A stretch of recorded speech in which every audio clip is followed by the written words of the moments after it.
All right. Looks got sound into OBS. This is the first stream on the new OBS, so hopefully everything will be going good. It seems like we're all set. I've got sound there. I'm showing data to restream, and the preview looked okay, so I think we're all up and running.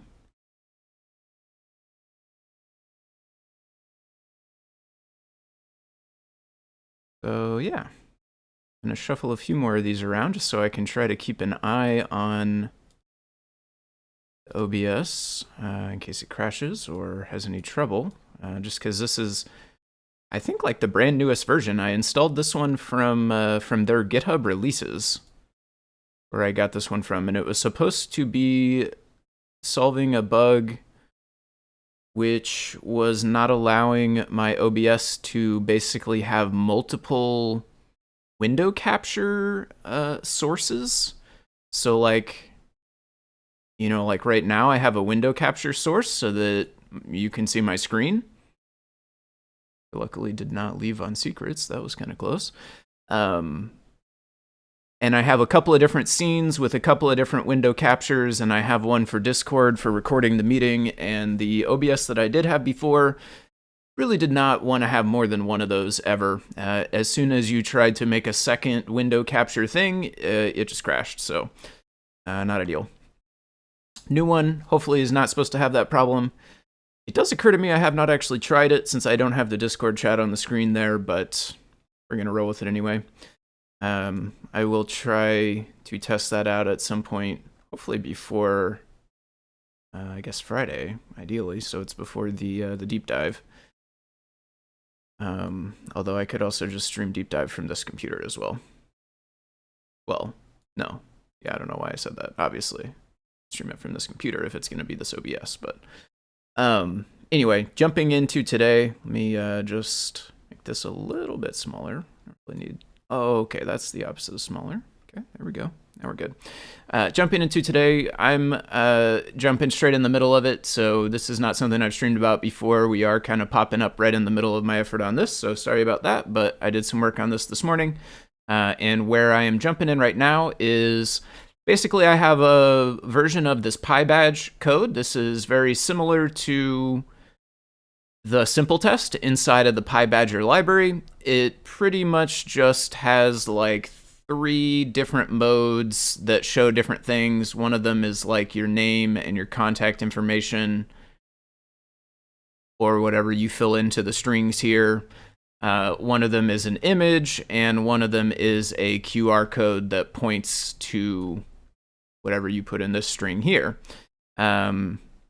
Last year for PyCon, Kattni, Tektrick, Jeff, a couple of folks were out at PyCon. I think maybe Melissa went last year as well, but Kattni, one of the things that I worked with her on before the conference to get set up was a version of Snake that runs on the PyBadge, and then ideally, a version of Snake that integrates with this PyBadger conference badge program, which is basically what that simple test inside of the PyBadger is.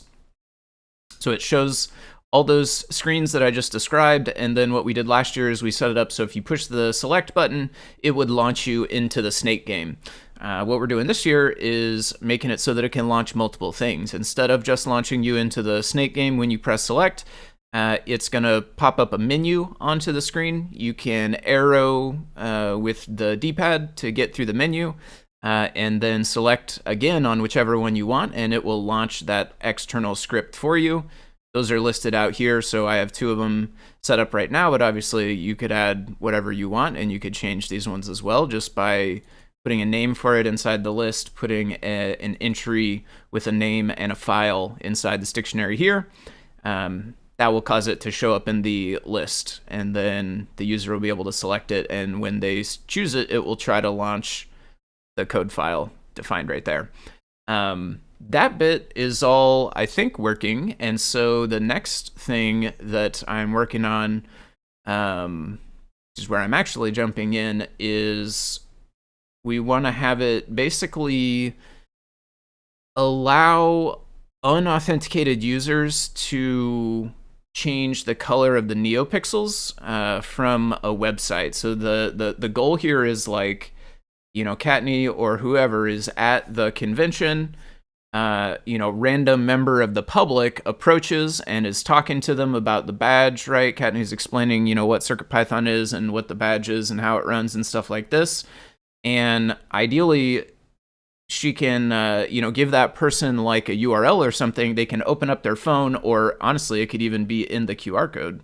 We're making a QR code here, in fact. So it could be embedded in there. They scan it, you know, however it is. They open up their browser to this web page. On the web page, there's an on-off switch, and there's a color picker. They can flip the on-off switch, and they can set the color. And this will basically send a signal to Adafruit IO, which will then send a signal down to this PyBadge device, because the code that I'm adding to it is connecting to the network and then ultimately connecting with MQTT to Adafruit IO. That signal comes in from Adafruit IO to the badge. The badge will then set the neopixels to whatever color they're supposed to be, or, you know, flip them on or off with the switch. So this is kind of like the idea of what we want to do. Right now I'm about halfway into doing the MQTT setup. So one thing is my browser is all sorts of gone from what I was working on before. So I think I'm just going to start with a fresh one here. Try to minimize the amount of stuff that I open. Hopefully, I guess another thing that is fixed with the new OBS is it was also sometimes just crashing.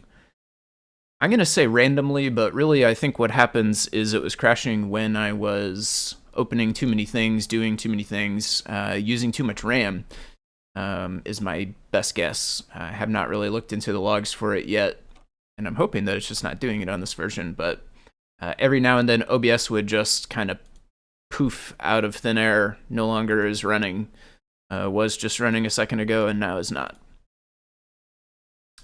It's not ideal. Hopefully that's fixed with this version. If not, I'll have to try to look into the logs for that. And if I'm right about the way it's triggered, then hopefully I can just minimize the amount of stuff I'm doing and not have as big of a chance to run into it.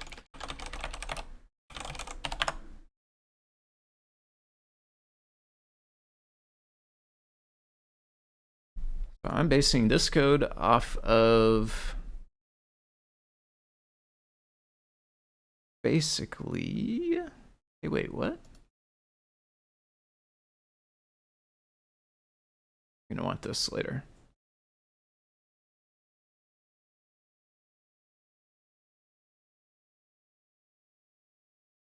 Send data. Yeah, we're gonna want this. This will be the basis of this will be how we send data to Adafruit IO. So our web page, we're gonna make a web page with a color picker and a switch. It is gonna use this code basically to send the user's selection to Adafruit IO. On the PyBadge, though, we want to listen on MQTT.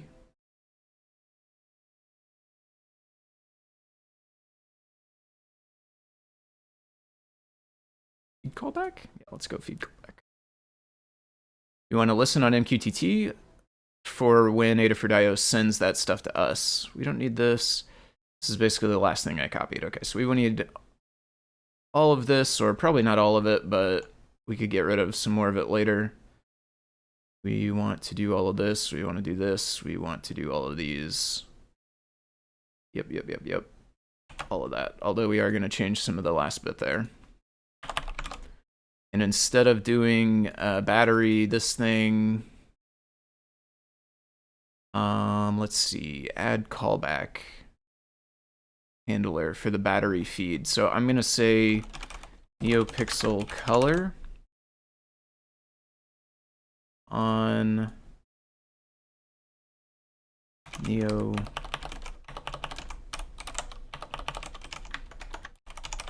pixel color message, and then subscribe will be this as well. I'll need to get Adafruit IO logged in and stuff. I don't think I've done that on this computer. All the rest of this should be the same. What all are we doing? We won't need this one, but we changed it. Let's do this. Client topic message. Yeah, we'll get the color inside of here on message. I don't know if we need this one, if it's going to call this for us, but we'll keep it. Disconnect. Yeah, we're probably not going to be calling unsubscribe, but I guess we'll keep that. Subscribe, we will. Connect. Listening for Neo pixel color. Yeah. So we have an airlift featherwing connected to the Pi badge. By the way, that's how we're getting the network connection. Ordinarily, the Pi badge wouldn't have, unless you happen to be lucky enough to have super duper secret hardware, which I don't think ever got sold. I have seen this in here though. There was PyGamer Advance, which had a ESP32 on there for the airlift. Anyway, that's a different whole different rabbit hole. We have an airlift featherwing. It's plugged into the back. It's not nearly as cool as the board that never was. Yeah, that should do all of this stuff. I think we'll let this run. I guess it's gonna fail because I haven't actually set up the feed. So, oh, also the NeoPixel. Oh, but I commented that out, I think, or did I? 63.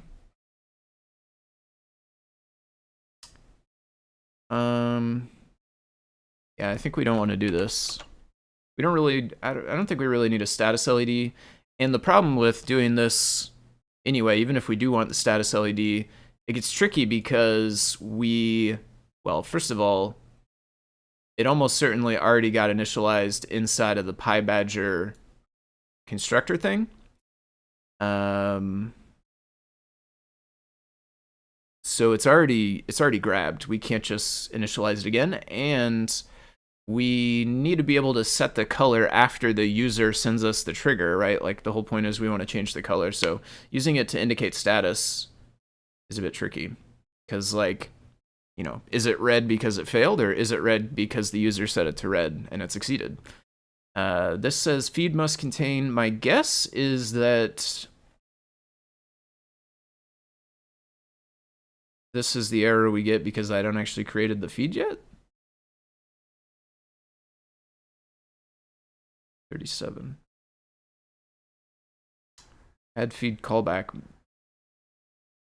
Feed key must. Oh, you're not allowed to have underscore. Interesting. Okay. Do a dash.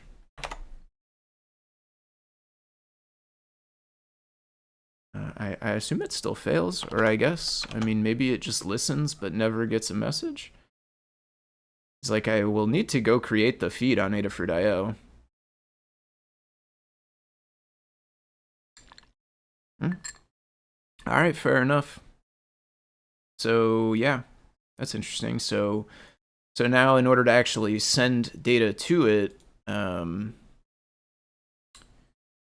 already kind of failing my don't open too many things, so I'll reuse this one. We'll need to sign in. Okay, not due on here. A second. It's two-factor. Leave.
We're logged in here. We want feeds.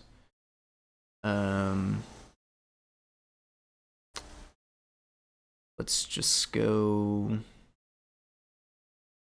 oldest loses. So I think test feed, we're gonna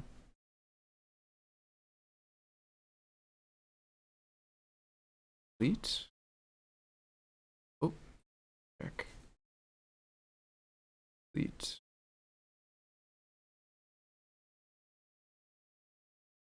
Yep. New feed. Pixel color. This needs to match what we put in the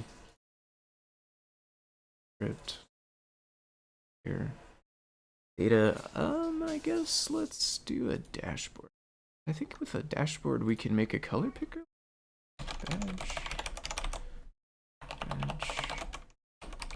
Pixels.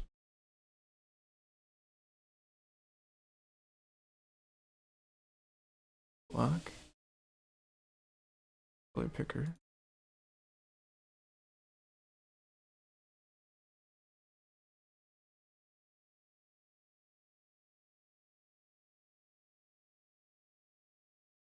Are you actually using that? But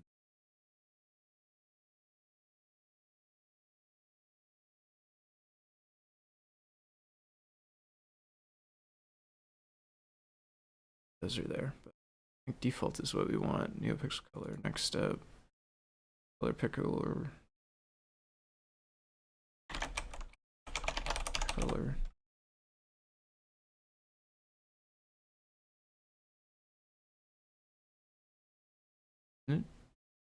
There was a checkbox. Say default color. Okay, that's set. So did we receive that on this side? No. But that is because, at least for one reason, which is that we did not call loop or anything inside main loop.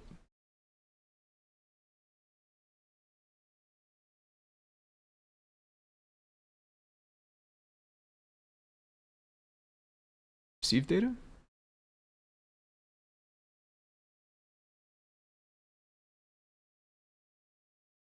Well, but we set up the... This is CPython.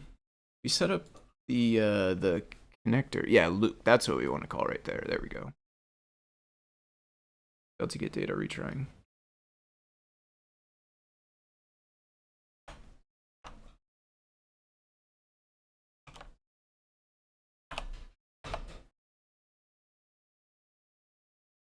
First, does it matter if it goes before or after this?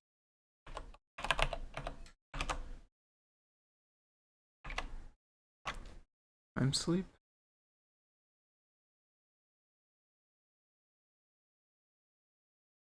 We want a time sleep? I think we don't want a time sleep because we want to keep detecting our buttons. So let's set up a non-sleeping delay.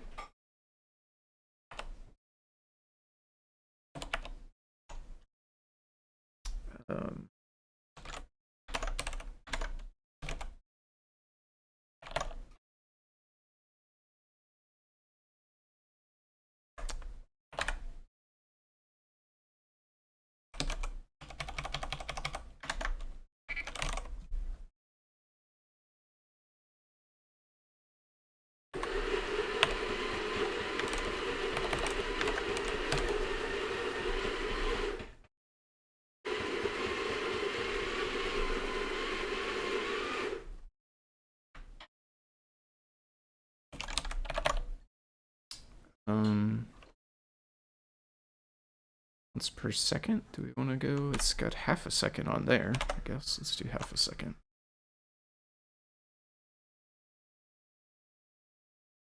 I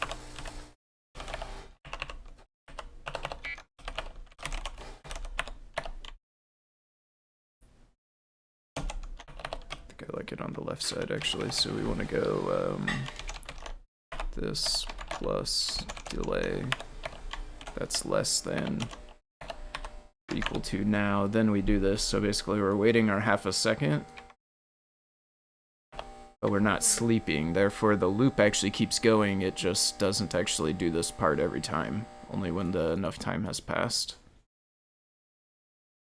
And it will call this. If it fails, it will do the reconnecty bits. Okay.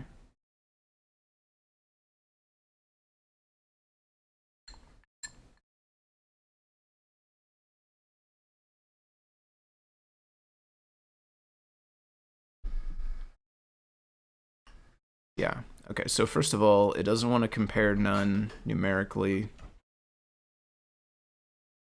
I guess is fair.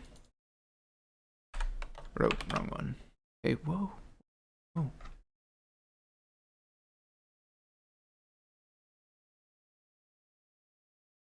Just do 0. Actually, we'll do -1. The other problem, though, that we would have next is that we're not updating this.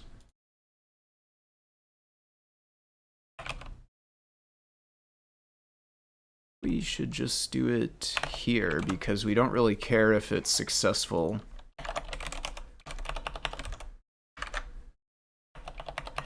That's not the right thing. So, like, whether we succeeded or we failed and reconnected, we still want to update this, and we still want to wait our delay before we do the loop. And if anything, I guess you could put loop here. I don't know if it...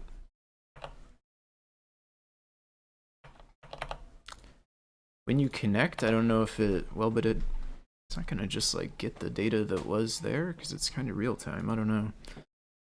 Sync time. Okay, let's try this one.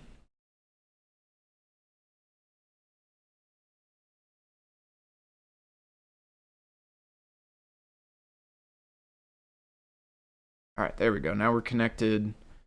I don't know what's QoS.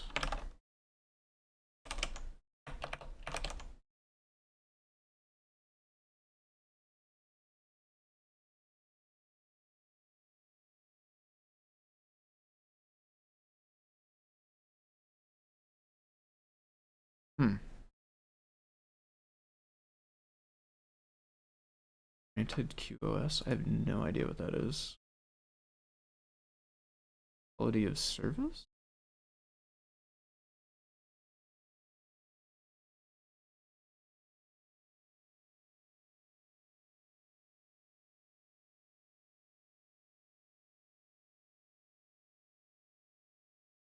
Subscribe.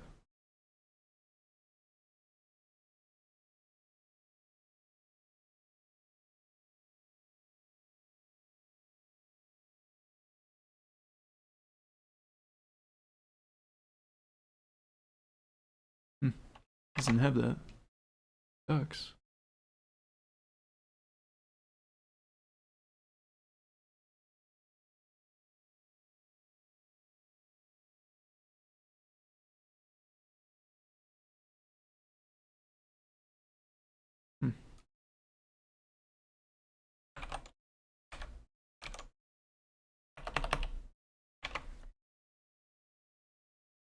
Weird.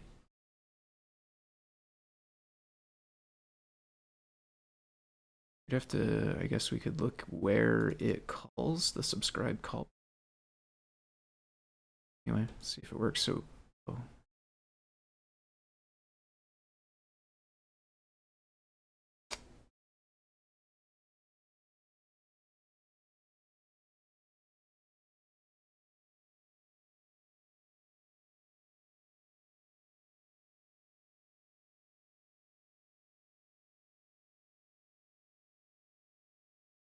We sent by? I feel like it waited 60.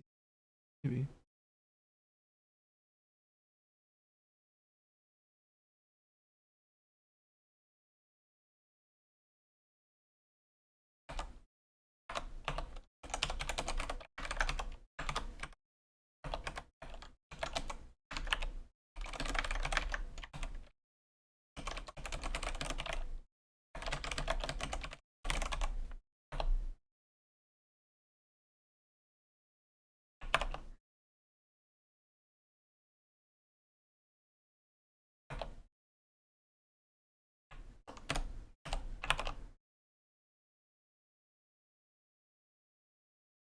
MM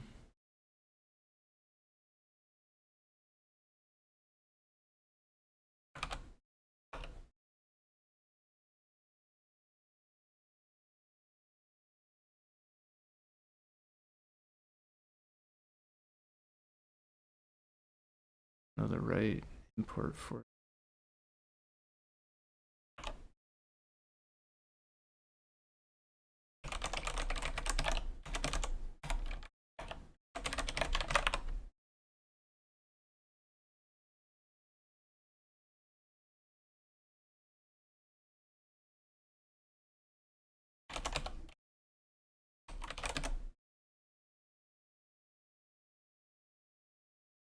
In the base.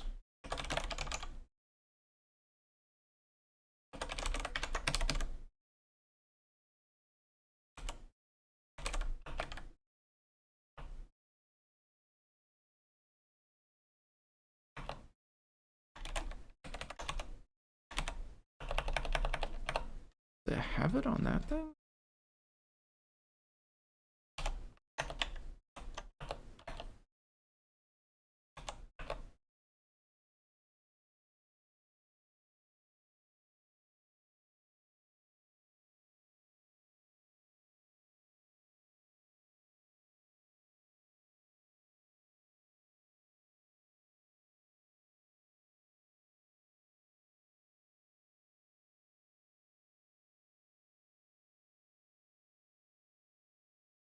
Or if we need a timeout or something?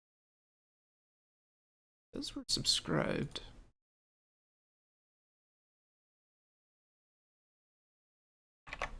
You receive the data. It says battery level. But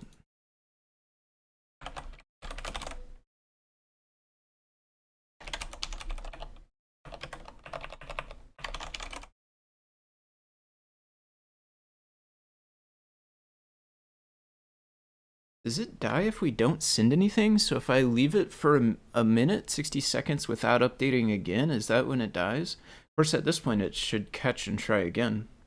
What we want. So let's make sure the rest of the badge stuff works too. So I don't have the camera, so you all cannot see this, but right now it just says, hello, my name is. So I'm going to start pressing buttons. Oh.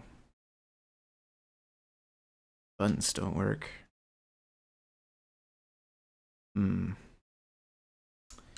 Seems like we're stuck inside loop. We need loop to go faster, I think. We want a timeout or something.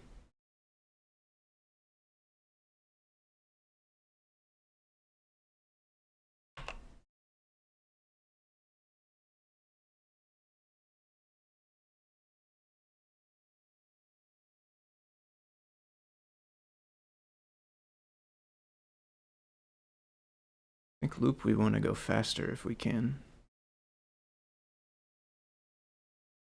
Yeah, see, I think it's like waiting 60 seconds and then raising this exception. We would want to just, I mean, we would want to go fast, like maybe 1 second, or maybe not even, honestly. Because that's like, anytime it's stuck inside of there, that's essentially time that we're not checking the buttons.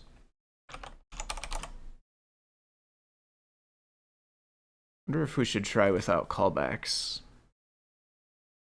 Manually process messages. Timeout, socket timeout in seconds.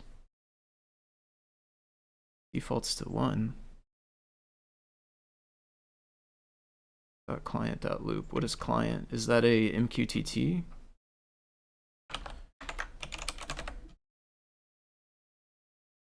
Let's pass on the timeout so we can try to give it a smaller one. It's weird though, because it thinks it's 1.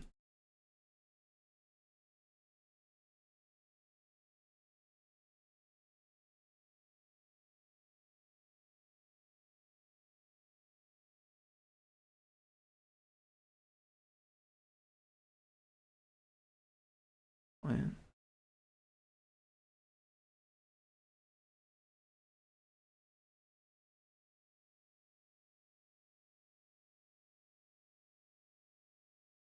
This thing. Does that have a timeout?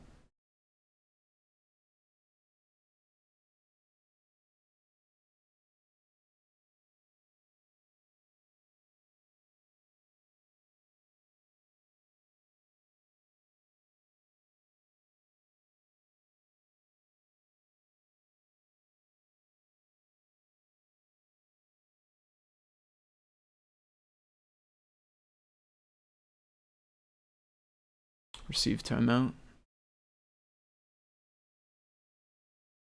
Oh, is it called receive timeout or is it called socket time? Oh, there's both actually. Also keep alive, which is set to 60, which is how long I think it's going.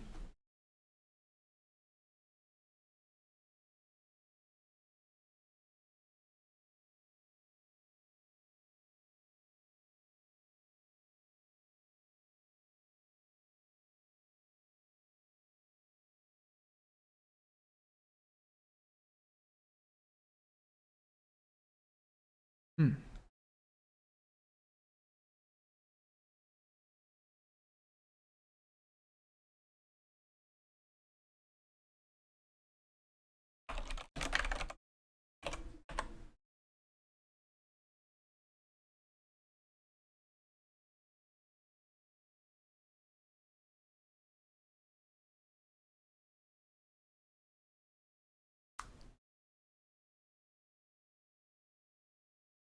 I didn't actually change the timeout or anything. It's weird. I didn't think.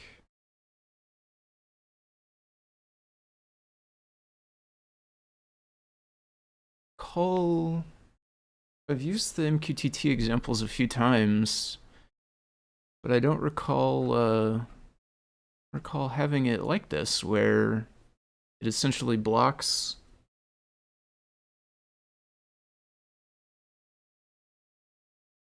One uses import Wi-Fi and import socket pool. I want this. Oh, not okay. Pub sub non-blocking. That sounds relevant, huh?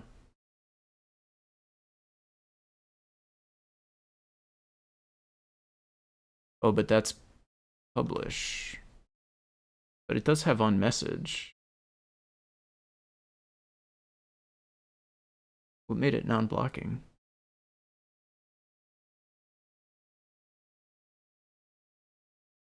Hmm.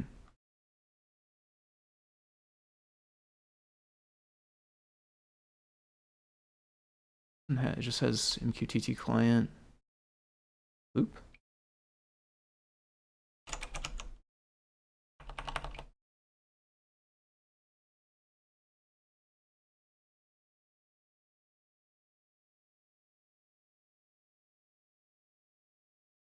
Also just calls loop.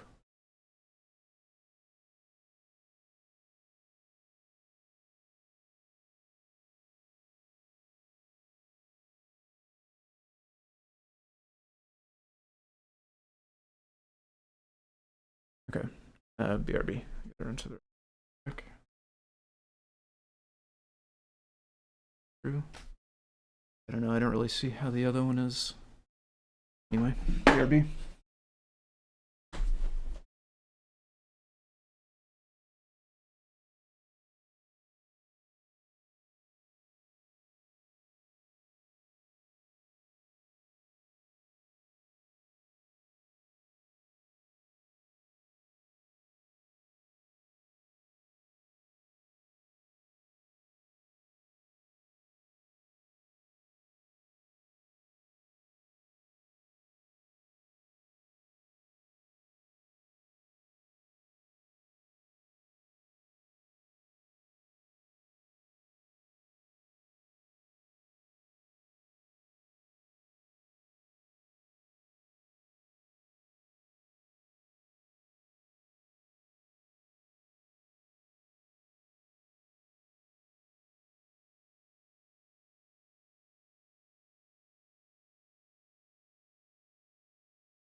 Hmm.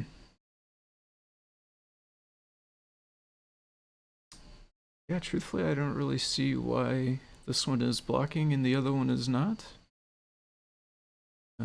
network connection, that I can see the difference. It does have the try catch there for the network connection. They're both a while true loop, and the note here, none of the code below this will execute. Technically, that's true in both cases.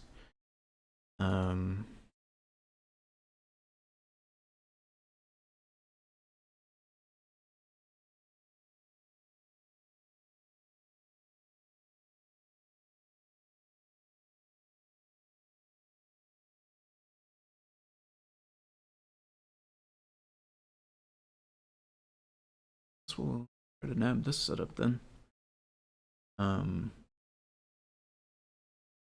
Here it should be the same.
It doesn't have that QoS thing anyway too, so kind of nice. I didn't know what that was.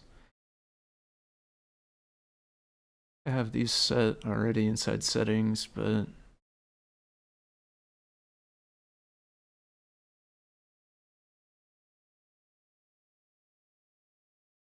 we don't need to send any new messages. We just want to pull. We would want set the like this.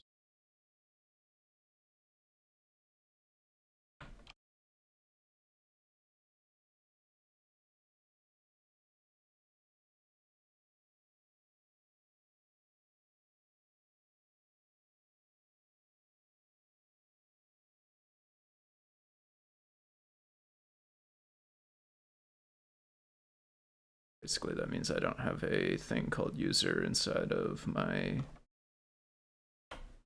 secrets.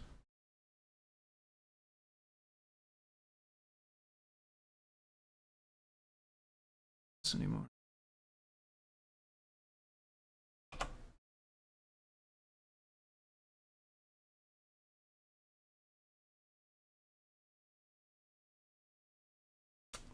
Password is right.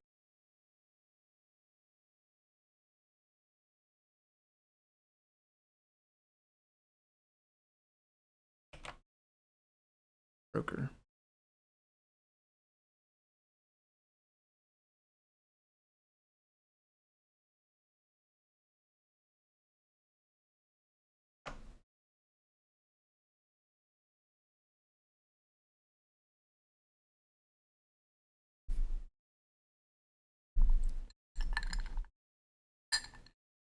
Okay, there we go, listening for changes. So I'm gonna try the buttons.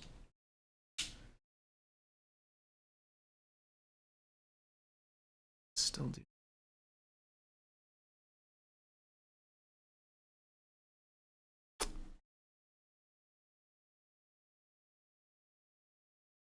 Eventually is gonna make this route not necessarily.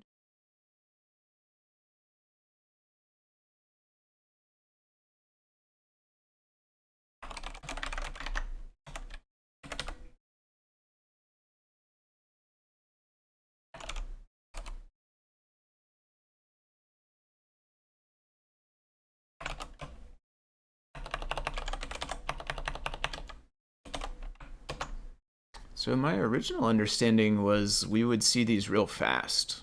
It's going to print this and then this pretty much instantaneous. That's how I thought it would have worked. But it seems like instead what's happening is we get inside of here and we wait seemingly for like 60 seconds.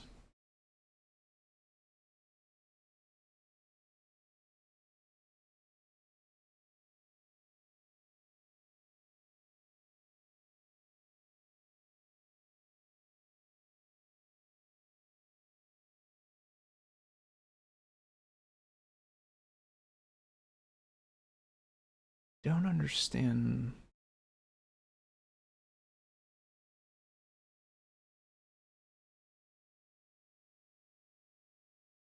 We can still try setting timeout as well. I just didn't think this is how it worked, because like if it works this way, then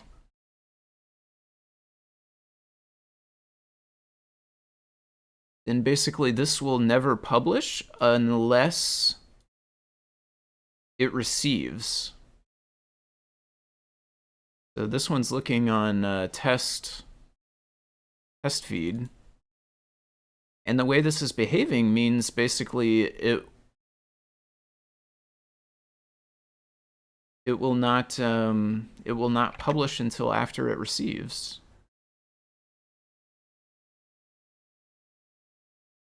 Do we have like old? Okay, actually, first of all, what version of CircuitPython? Let's just update everything, core libraries, all that stuff. Just make sure before we start chasing our tail too far. Boot out this. We could go.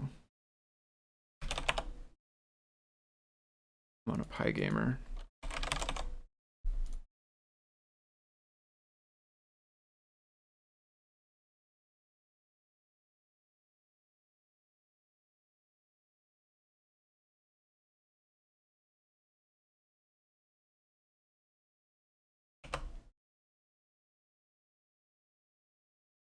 But like when I've run this example before, I don't feel like it has waited. I feel like it publishes every half second or whatever it's set to in there. And it prints whenever you send it a message. So like it listens on its test feed, and then whenever you send it a message, that message comes through and you see it printed, but if you don't send it a message, then it still keeps publishing.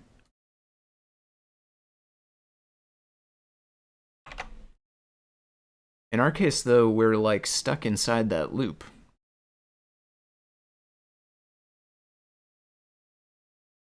I guess it's just how it behaves on here. Maybe is it the difference between... I don't know if I've done it with ESP version. I guess I probably would have done it on a PyPortal at some point.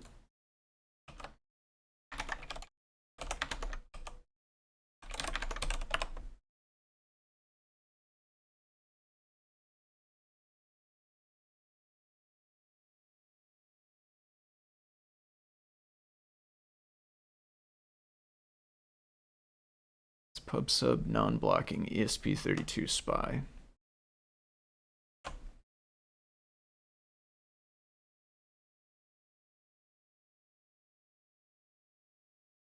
I copied code over to code badge with IO. Inside code, we're going to do this.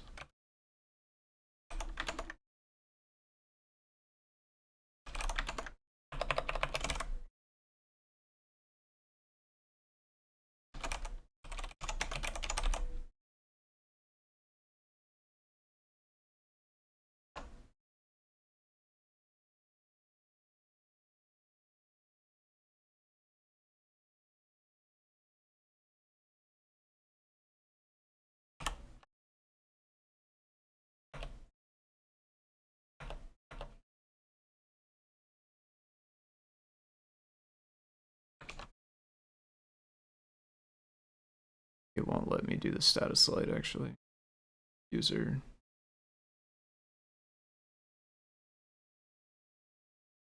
Username.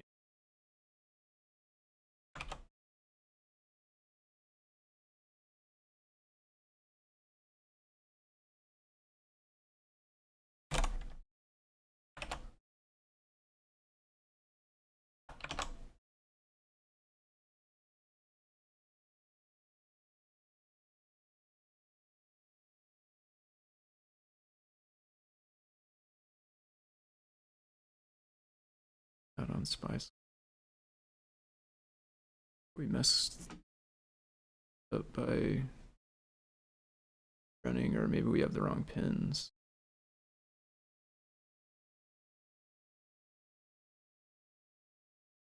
$11, $12. Yep.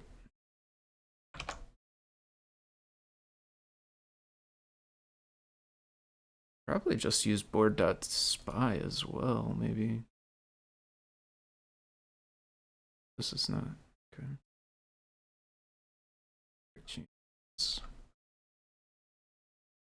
And then the other thing is, I guess I don't have, so that's photocell.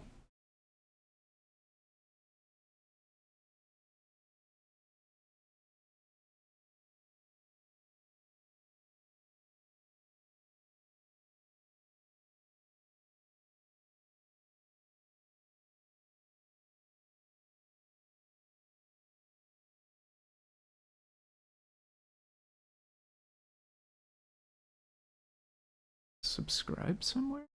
Connected subscribes to default topic.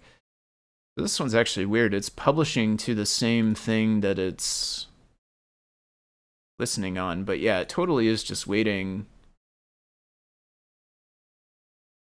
for the receive first.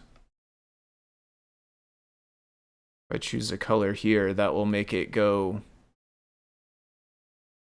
That will make it go one loop, and then in our case, the next thing it did was actually sent this photocell value back to the same topic, even though it's not a color. It sent it into there, which then caused it to change again, actually. Surprised it didn't just keep going.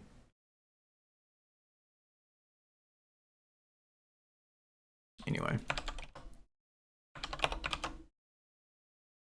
I want to go back to this, and we want to try with some timeouts.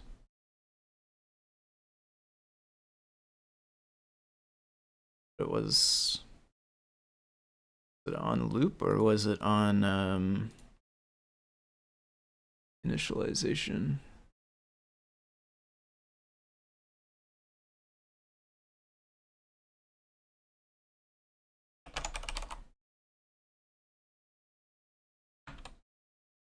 Clickable. Timeout 1.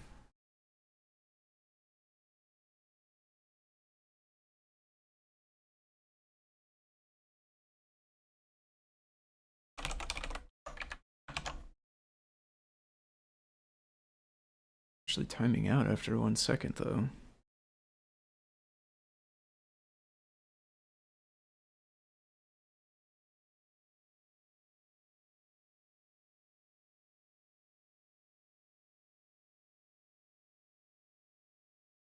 Seems like that keep alive time, right? Like,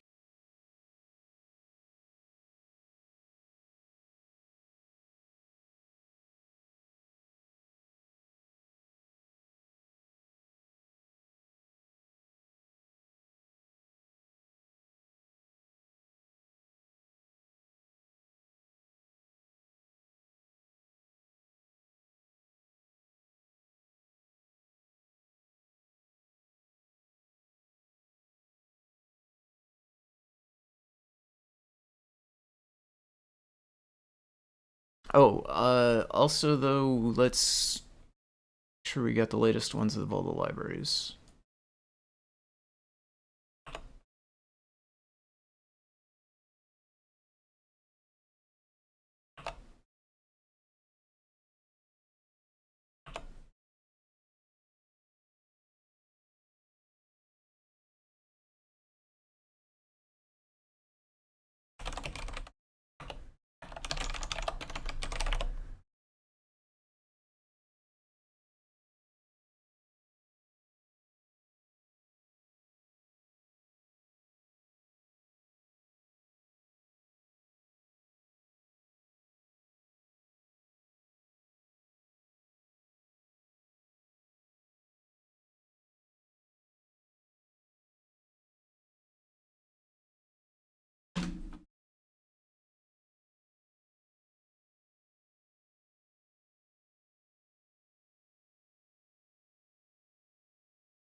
So it really feels like, I mean, it's 60 seconds is what's getting printed, right? So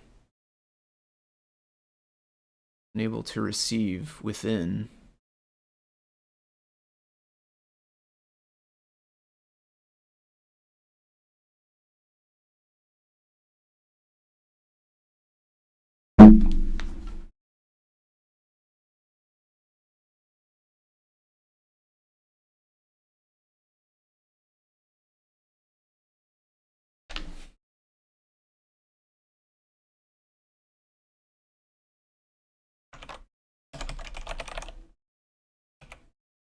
Read timeout,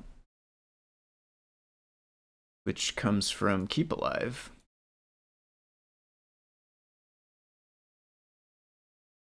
One thing I will say is it's a bit convoluted because I'm pretty sure we have socket timeout,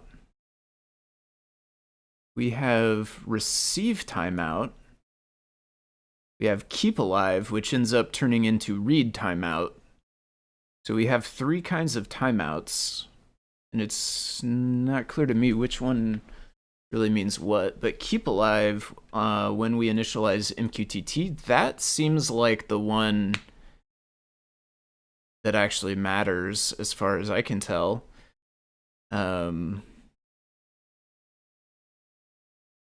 So if we went back to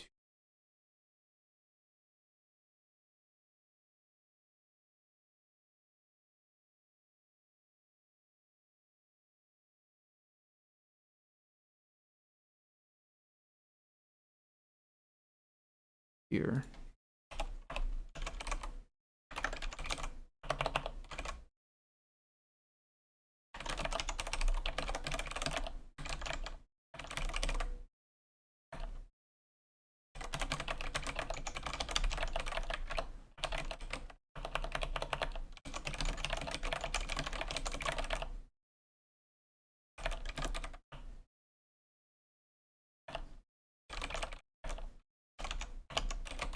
Maybe we should be looking at that loop one actually before we mess with this.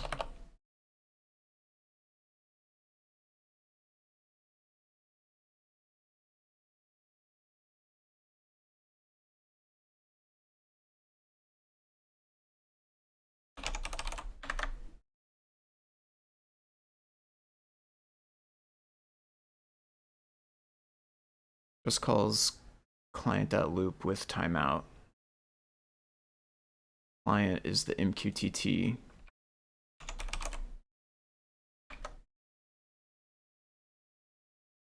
Has a timeout.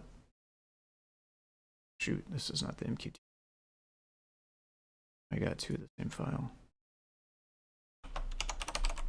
This calls loop, which has timeout, which is a float.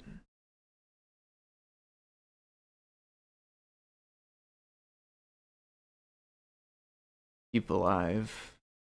This is looking at keep alive. Does it do anything with timeout?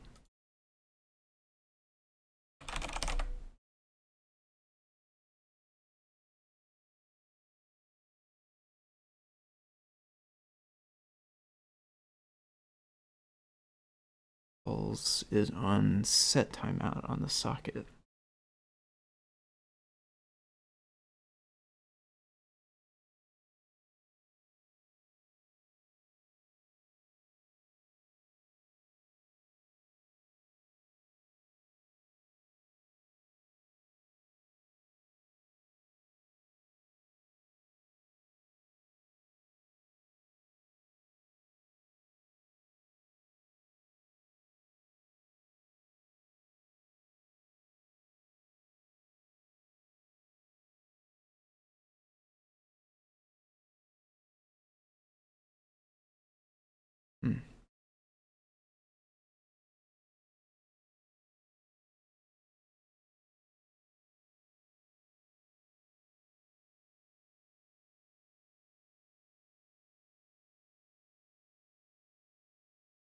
Let's do a set timeout, timeout.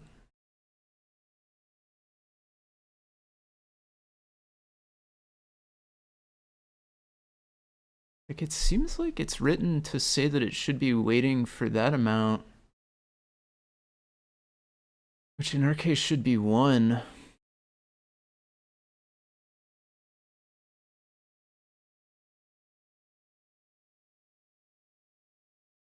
That's where receive timeout comes in, it looks like.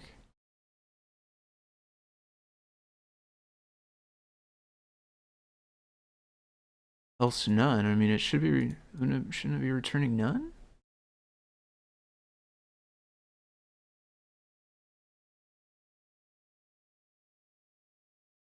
Wait for message. It says wait for message timeout. Came from timeout there. And should have been 1. So it does default to 0.1 here.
Sometimes it quits without that message.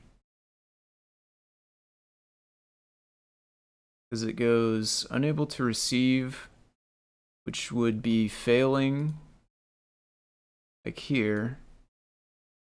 Looping back around, this gets printed before, and then this gets printed after, and so there's no failure in between these. So it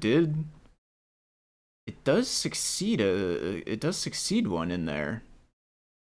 It does fail after a reasonable amount of time.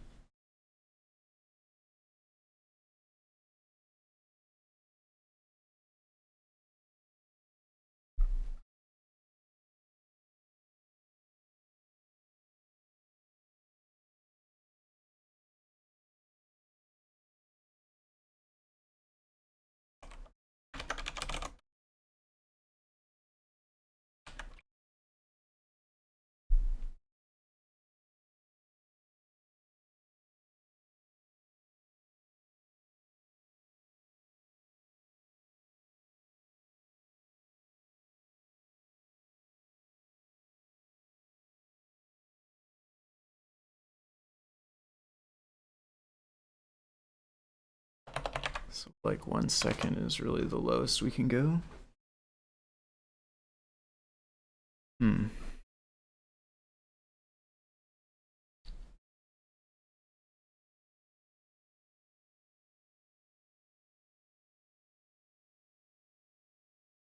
Send 2 bytes.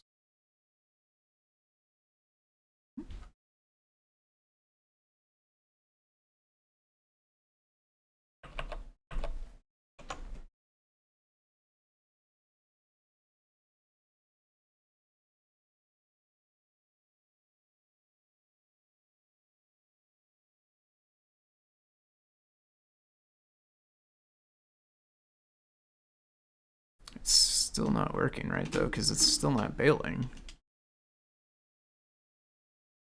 Still just stuck in there.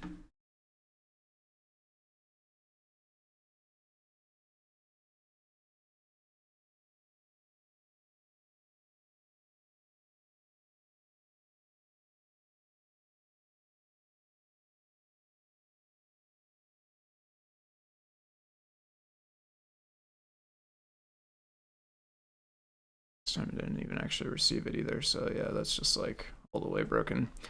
I don't know. We may not, yeah, I don't know. It seems like it's not actually non-blocking, which makes it pretty much not possible to use for this.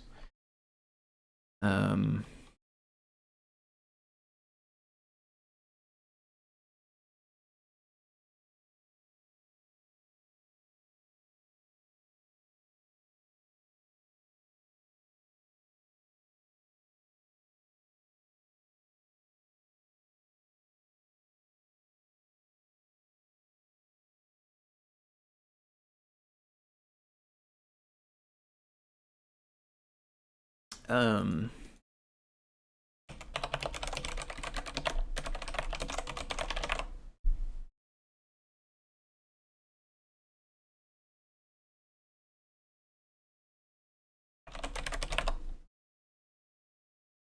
right, let's try this.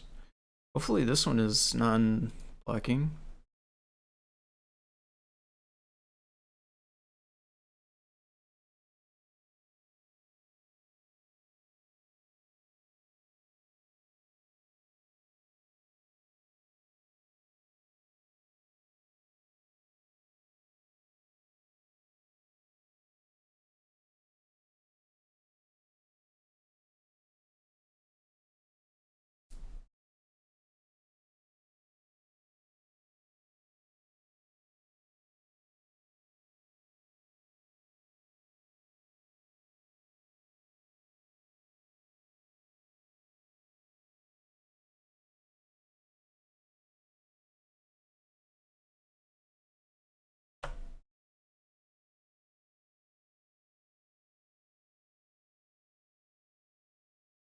This ended up being code with IO, I think.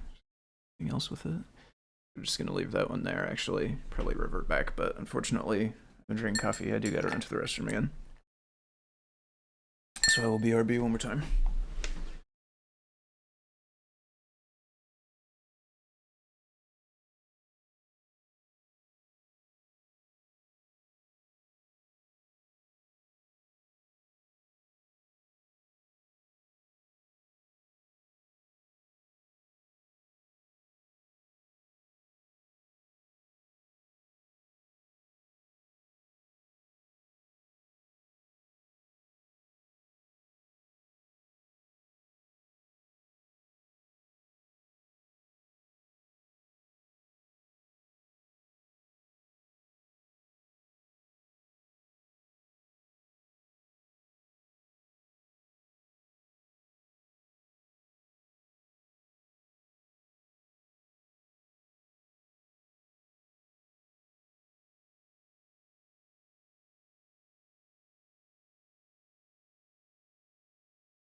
This is Wi-Fi.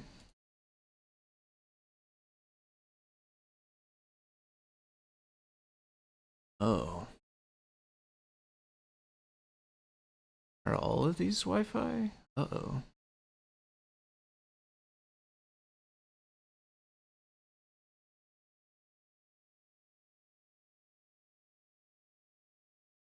Built-in Wi-Fi. Okay.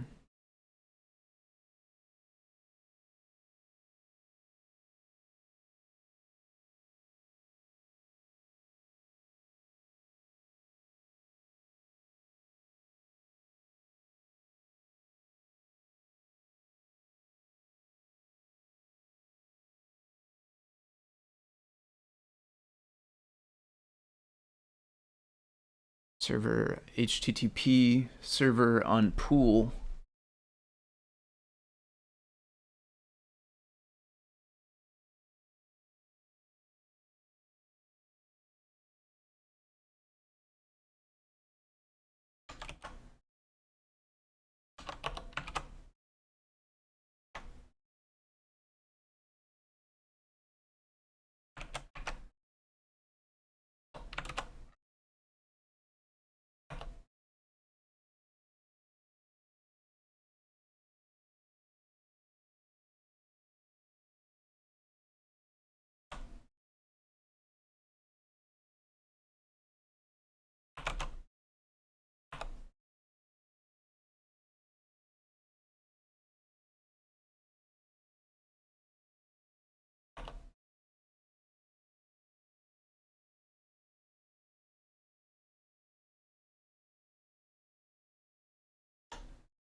don't know why I just saved that.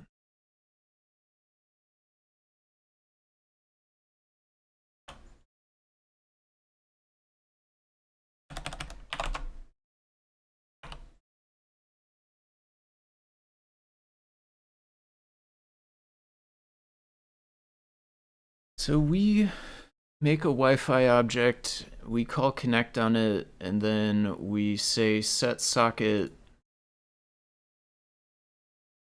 ESP. So ESP variable is our socket. I don't know if pool is the same, but hopefully that means that this will work. So theoretically, if that works, we should get the server running, waiting for us to try to set the NeoPixel.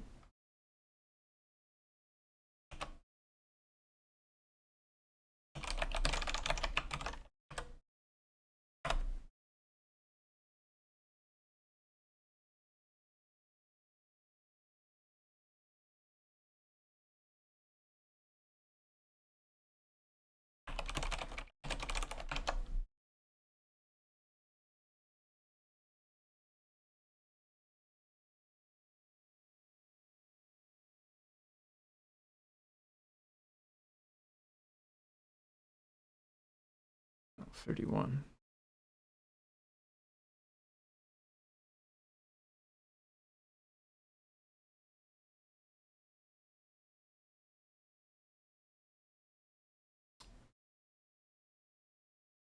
Yeah.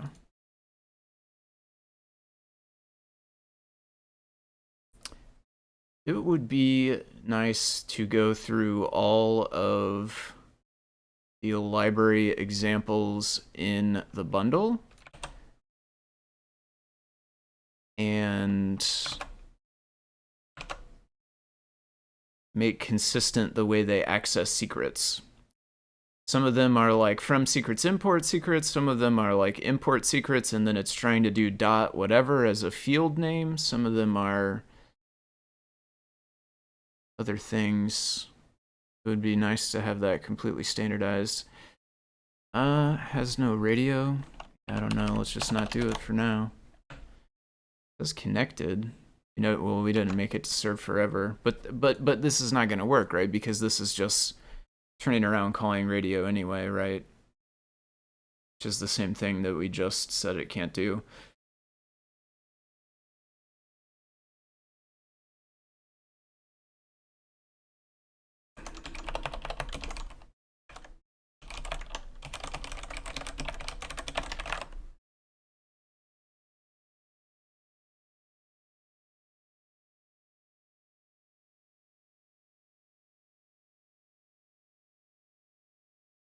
Client, lights, AIO post,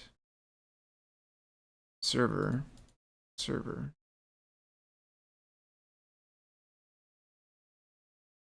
MAC address. Maybe use this. This is actually similar to the thing we're trying to do anyway, actually.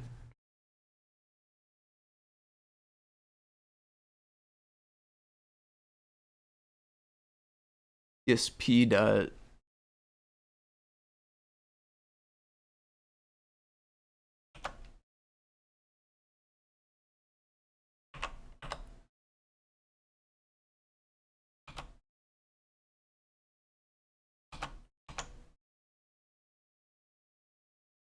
I have no idea if this is actually possible to work like this. Speed control. There's no object socket. 78 is inside serve forever, inside start socket. SP spy control.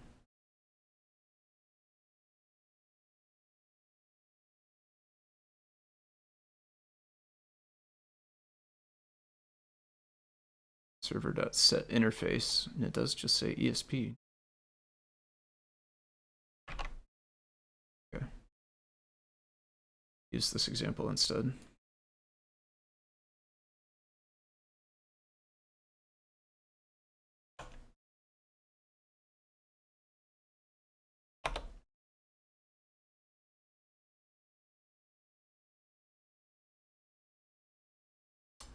Ins.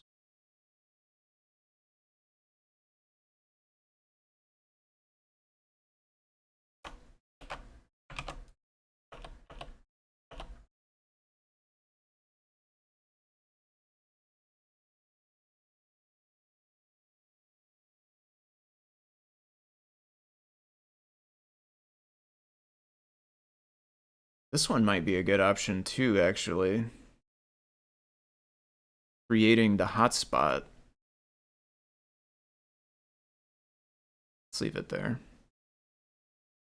Index.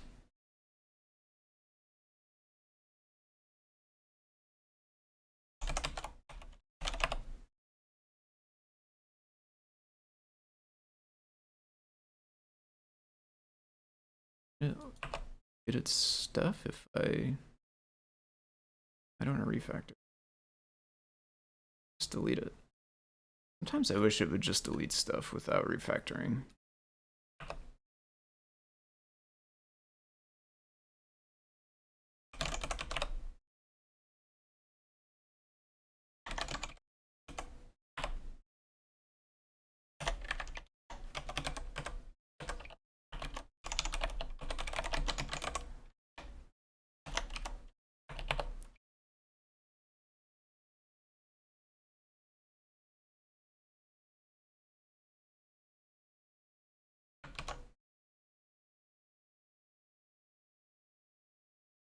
Did not look at any of the rest of this code, so hopefully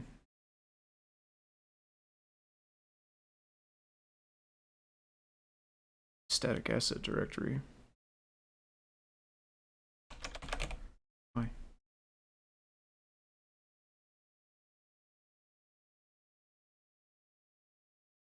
Is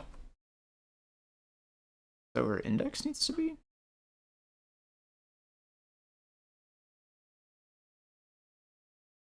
Index on the root.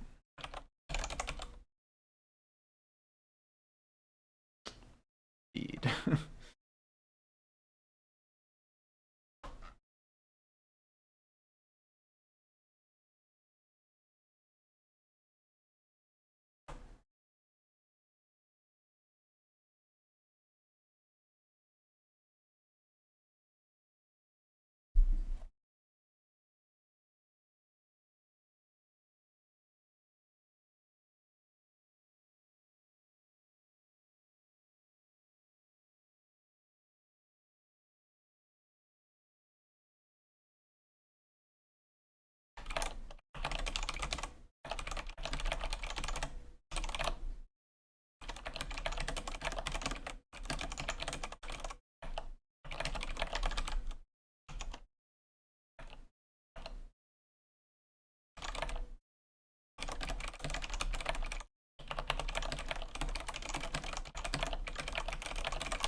Okay.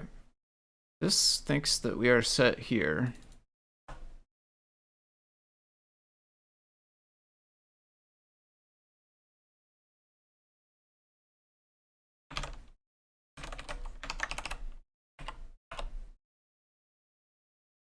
Here we go. We have index on the badge. So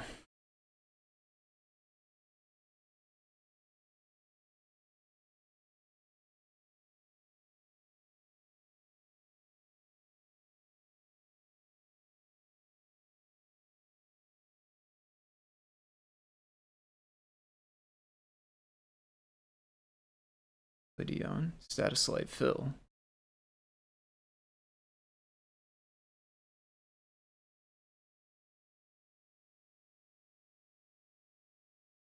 LED color.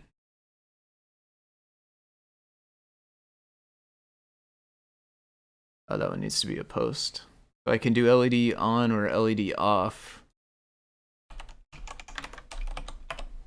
Yeah, so currently one neopixel was on and it was on green. Off turned it off. On turned it to blue, interestingly. Off turned it back off. On turned it back to blue. Could do other. So yeah, hopefully this means that this one is not blocking. Hopefully this means we could keep So let's work on transplanting this into the badge next.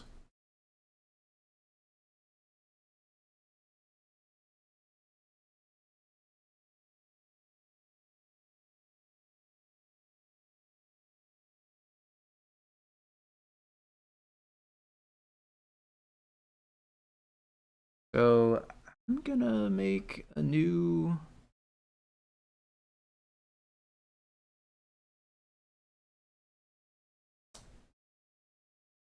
of maybe kept doesn't have timeout.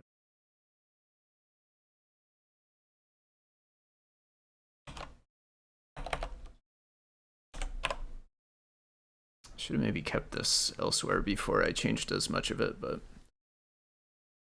some of this will be the same, I guess, though. Here, I suppose, is pretty much the same. But then we can cut out everything for MQTT for now. This version doesn't use it. Pull this out. Hopefully this is only like a little bit.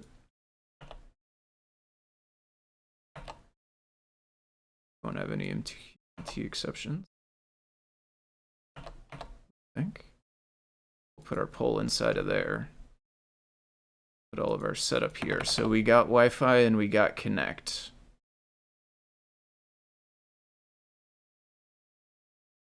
It is using status light.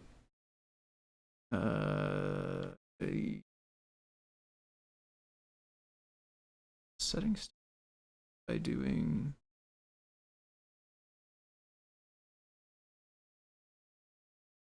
I mean, we can always define these functions, so we can have it be pybadger.neopixel or whatever we need.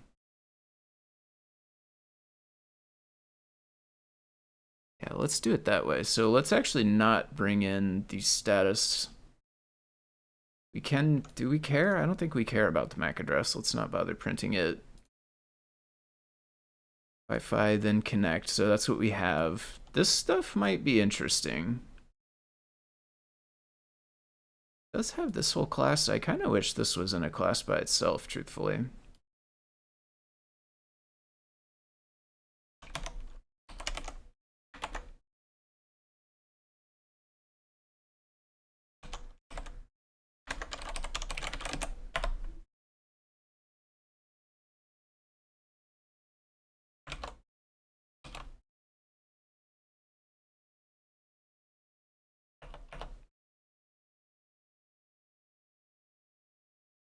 I'll keep these for now.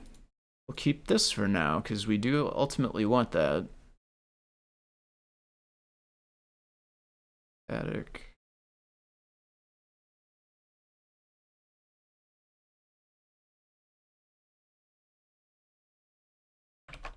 Oops, let's do a Control-C.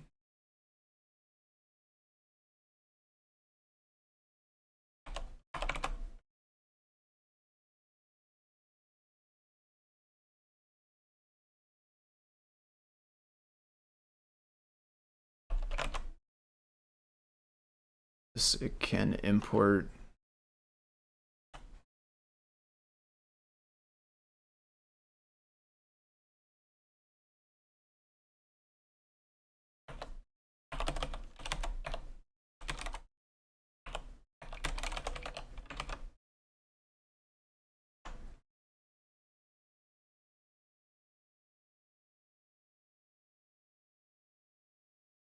status light we ended up not having. Let's just comment for now. OS. Server.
Oh, well, no, it's not current because we're not running it.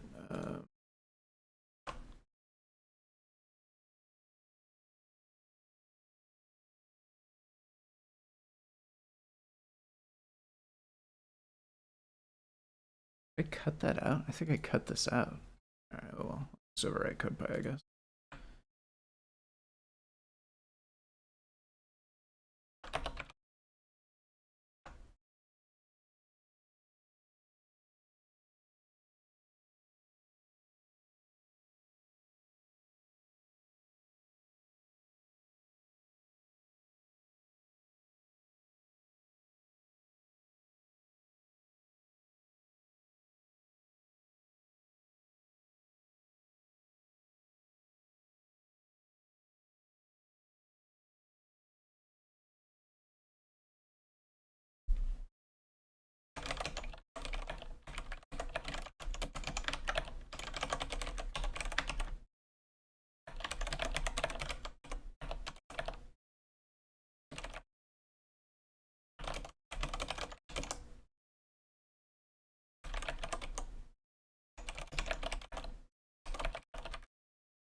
MQTT receive data? Anyway, we're already onto the view path. Interesting. There was something called receive data. I wonder where that came from and if that's a way to get data without loop. OS is not defined.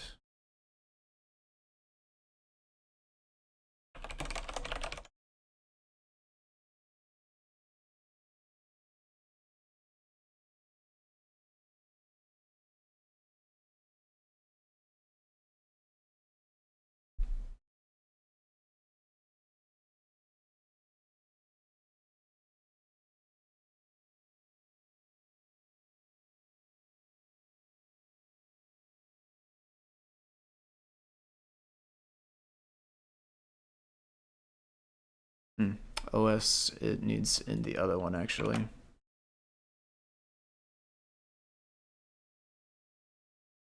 Doesn't have more things actually.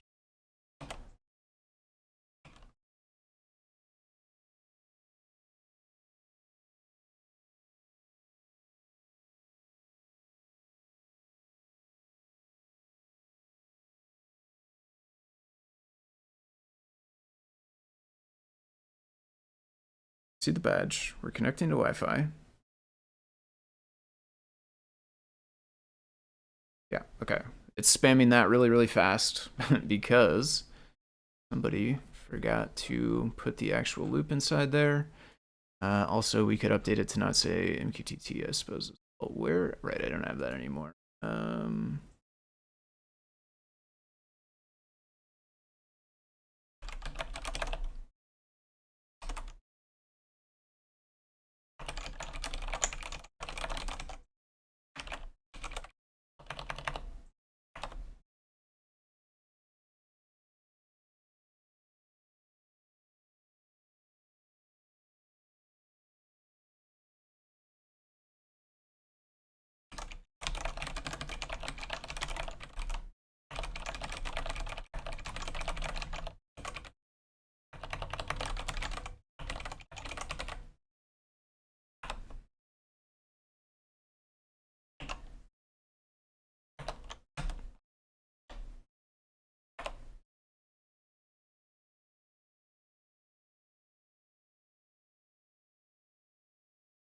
I need this code. I actually just take the whole.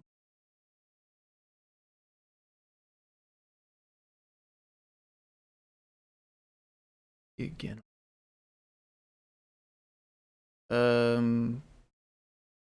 We can go rid of this try catch in favor of this one. To put these here, at least temporarily, to be able to see that it is hopefully not blocking, ideally, so that we can do our other stuff. Server hole. Fingers crossed.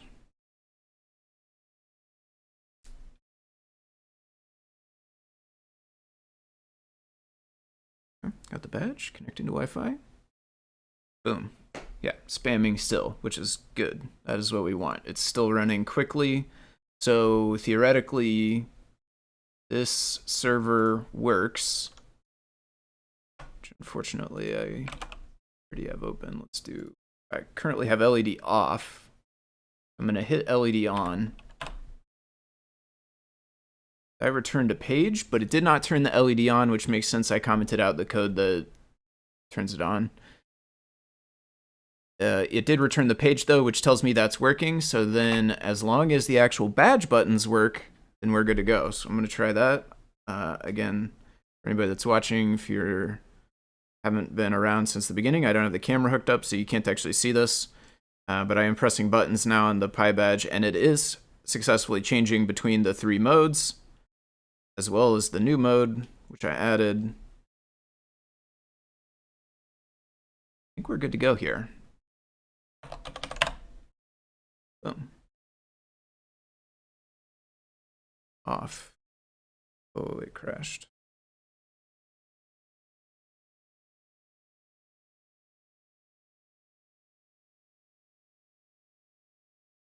Allocate.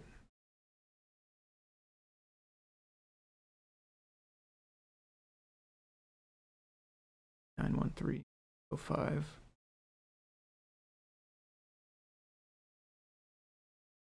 Okay, these are going quickly. We don't need to necessarily print before after.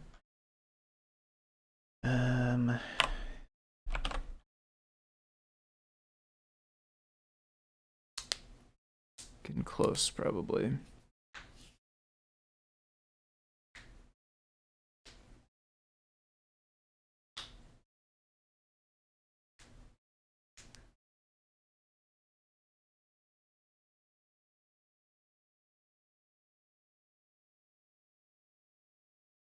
Not using this, let's not import it. We're not using this, let's not import it. Using this. Edit.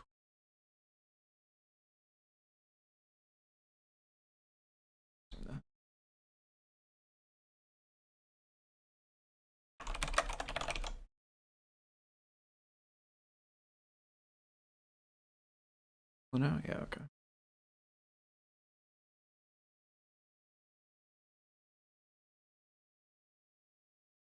So we're gonna go GC, garbage collect, and hope for the best.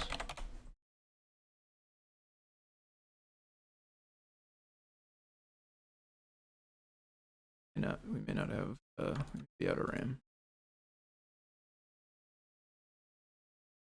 There is still another option to try. There's a different WSGI thing, but if we're getting close to outer RAM, I don't know that it will necessarily help, but maybe.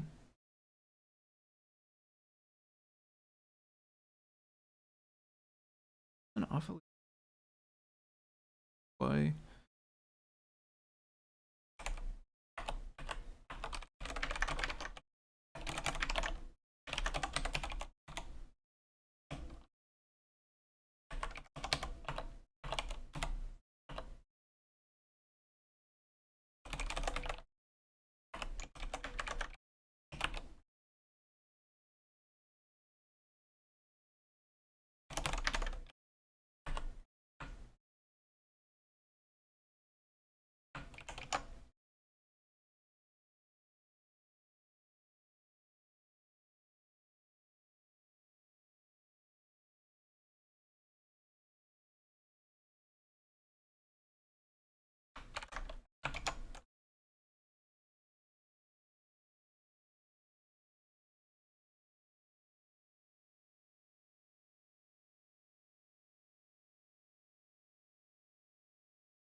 Email's got the least amount, but those all seem pretty much just bounce around.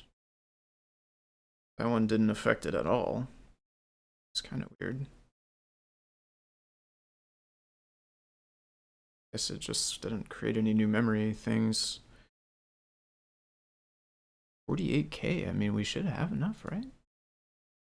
20?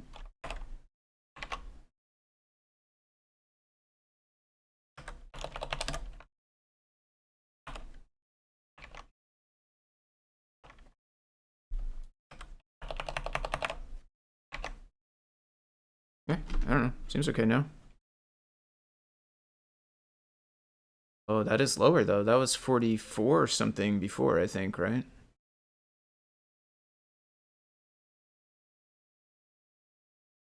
Or lower, I guess.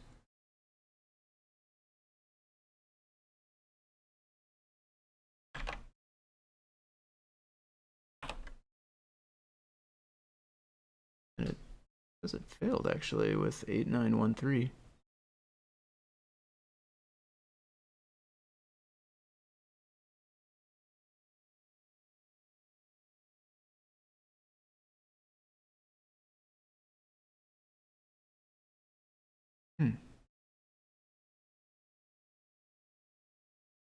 That's kind of weird though.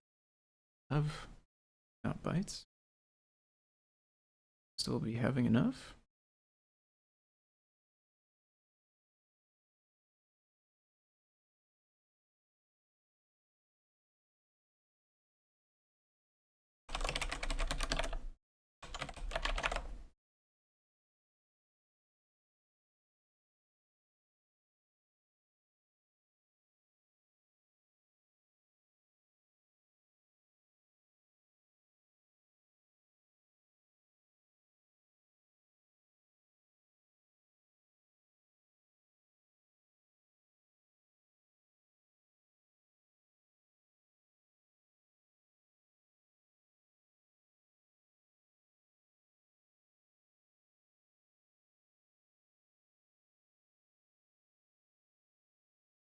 Alright, I guess let's try this one.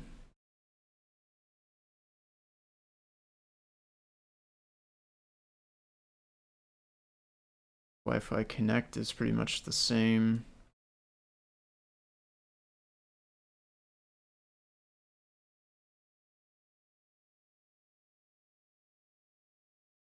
But after Wi-Fi connect onto the start of the loop.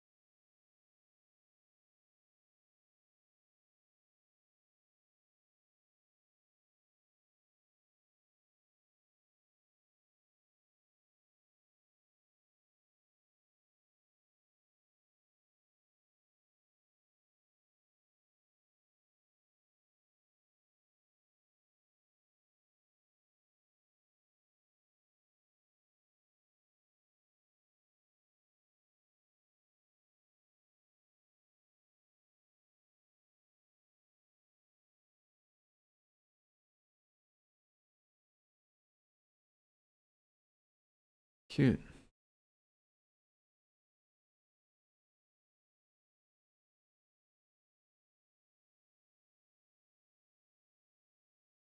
Person just sent me this. An Adafruit song.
fail to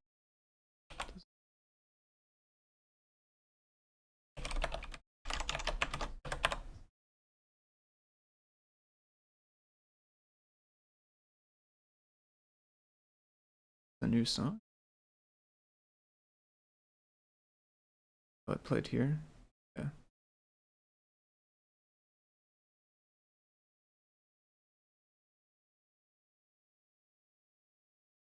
I don't know. This person said thanks as well, but I don't know what they're hoped. And with code that somehow made this, or they're saying thanks to send the code. Sure. It's a cute song though. I would say check it out. Anybody who's watching, if you're interested and you want to hear a cute song about Adafruit.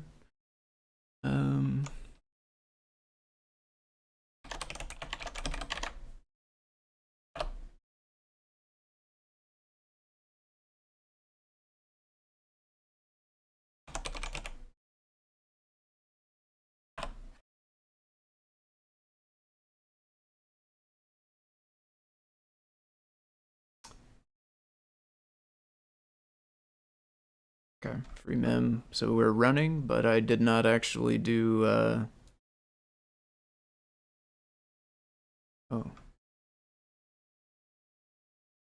They got the same name? It does actually. So conveniently, no, I didn't copy the rest of the code. We actually are doing the right thing. We're doing GC. We have a little bit less than last time, I guess. Let me click around a bit.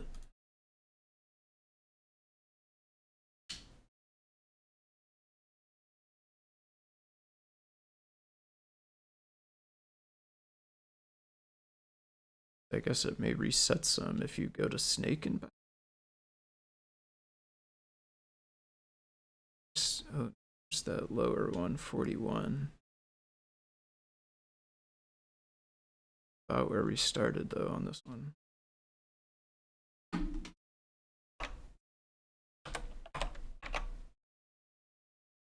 It went down a tiny bit there from 824 to 792. It did send this page. This time it seemed to stay on 792. Oh, but it respond.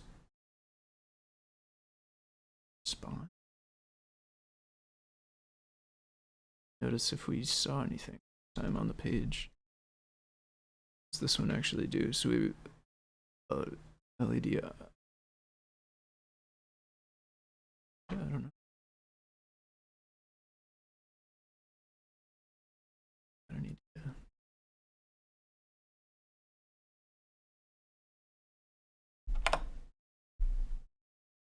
100. Okay. BRB again. Sorry.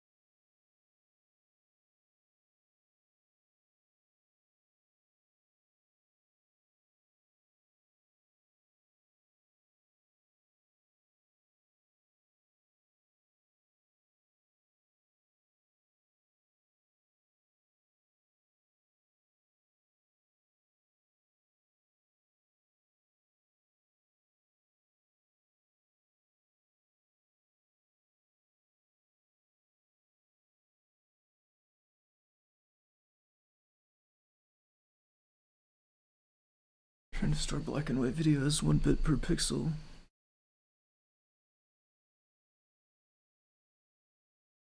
Supposed to reach each frame. Split. And instead store black and white video 1 bit per frames.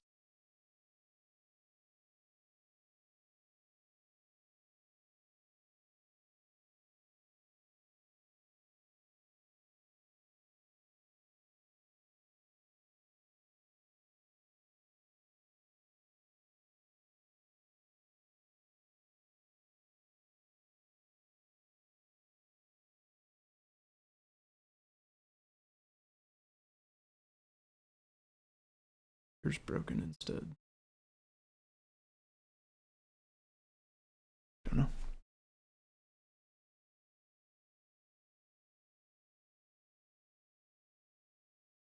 Orders.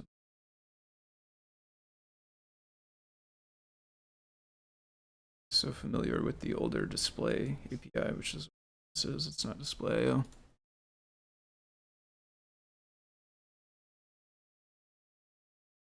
$100.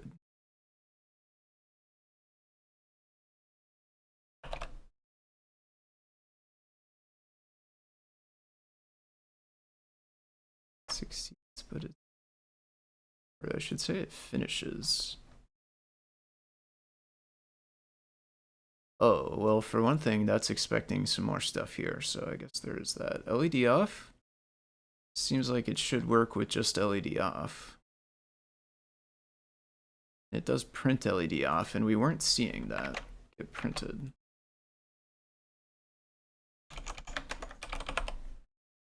Oh. Well, first of all, oh, there it is. Yeah, it is in there.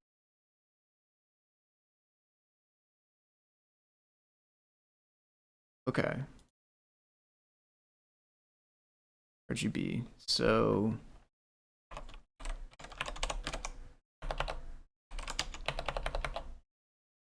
somewhere in there is the neopixels.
Sorry. But out a bit on the Discord here if I can. It's not what the file seems like.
That's probably why we were getting the 500, is because didn't actually have any, or we didn't pass these things.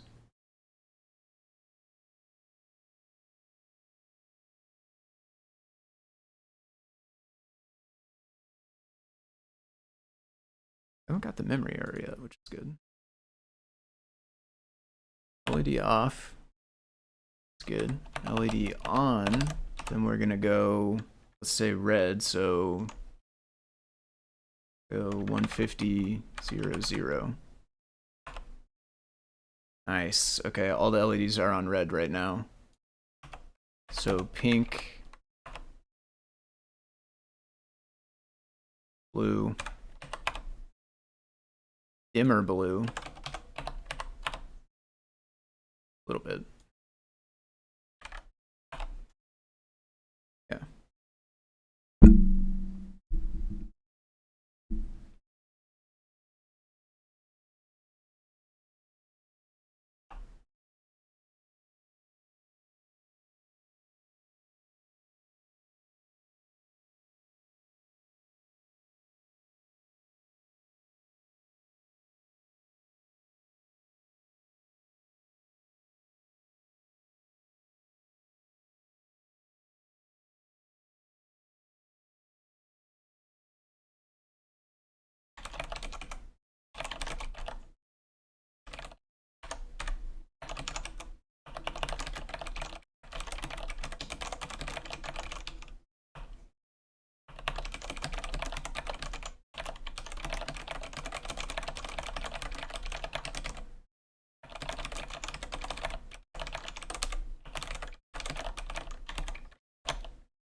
Okay, cool. So this works. It seems like we are not having any memory trouble has come up yet, at least. This returns a tuple.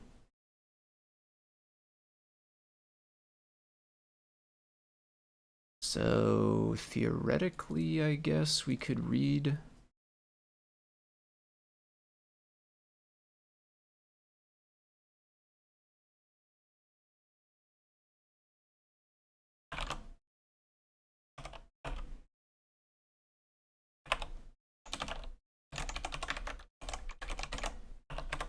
This would be nothing.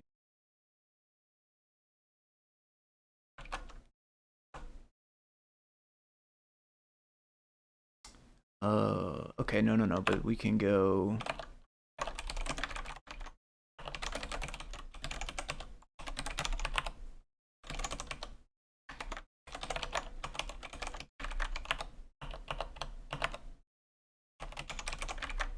I mean, we should do this once, though, right?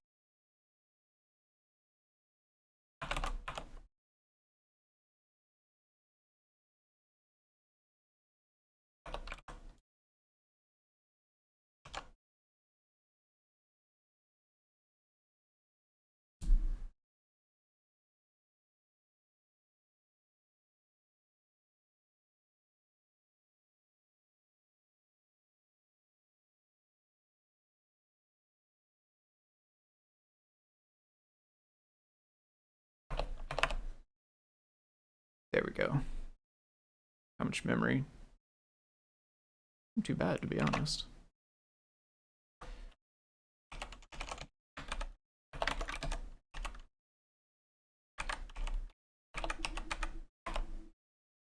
goes to red. Theoretically, I guess this would go to off essentially as well. Green. Then off like this should work also. But we would also need to put code here, like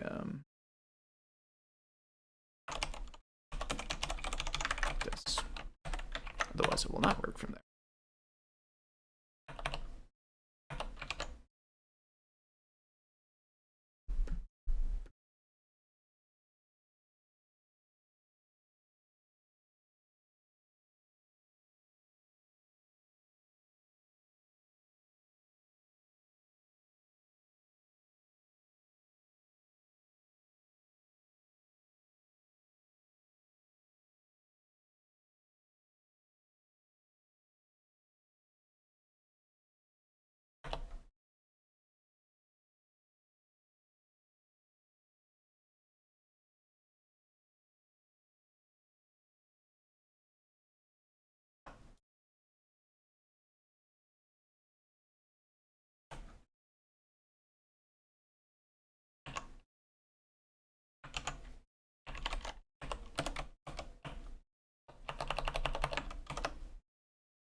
We could put in the QR code the IP.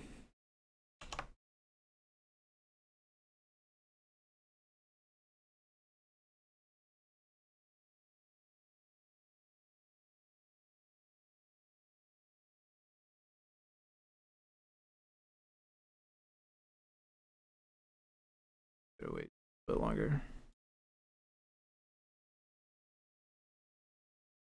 Or, oh, that was the wrong button.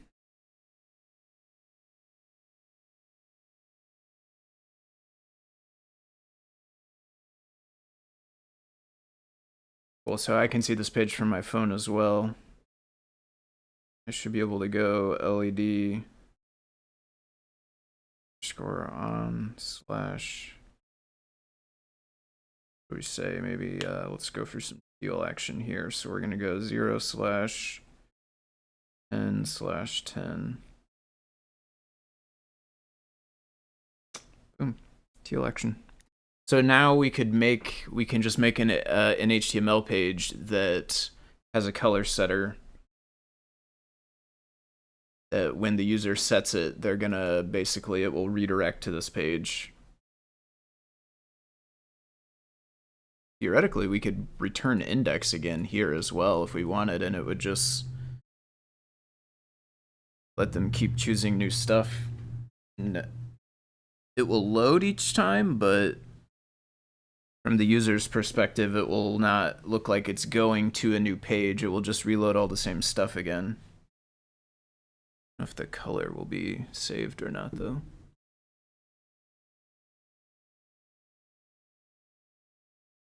Please do not attack my feet.